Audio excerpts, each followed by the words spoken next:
Bonjour et bienvenue sur la chaîne Cédric Timanga. Aujourd'hui, nous allons vous parler de la différence entre poste, fonction, activité, tâches et emploi.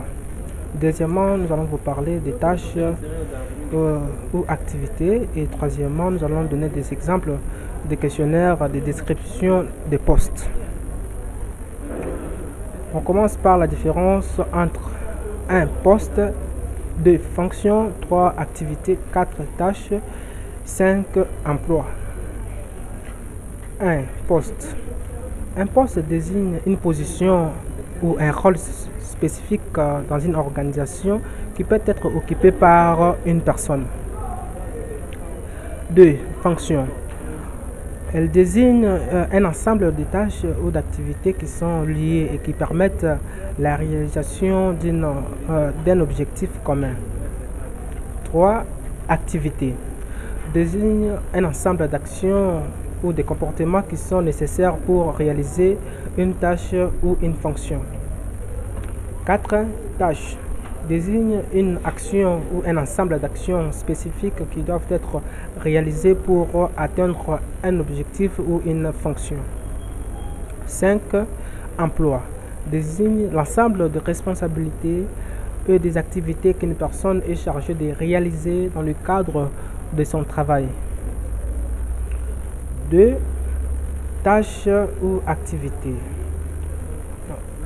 Répondre à un appel téléphonique est une activité. Appuyer sur le bouton de téléphone, c'est une tâche.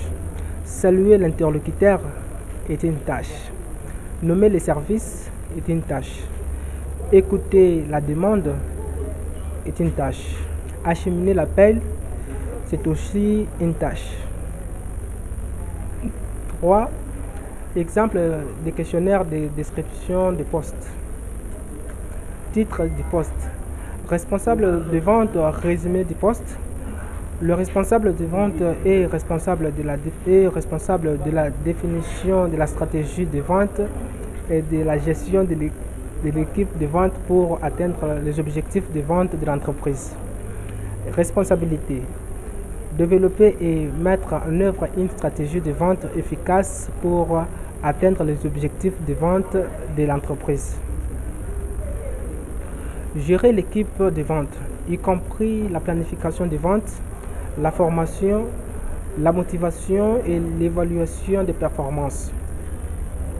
Établir et maintenir des relations de travail efficaces avec des clients, les partenaires commerciaux et les fournisseurs.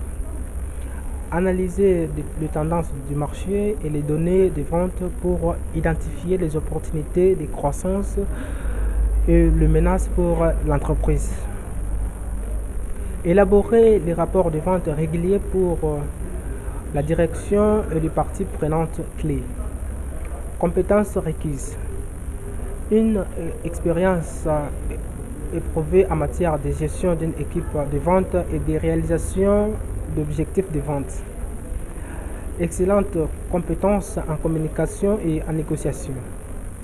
Capacité à analyser les données et à prendre des décisions éclairées. Solides compétences en leadership et en gestion du personnel. Connaissance approfondie de l'industrie et des produits de l'entreprise. Exigences éducatives. Diplôme universitaire en administration des affaires et en marketing ou dans un domaine connexe. Expérience professionnelle pertinente dans les domaines de vente et de la gestion d'équipe. Merci et à la prochaine.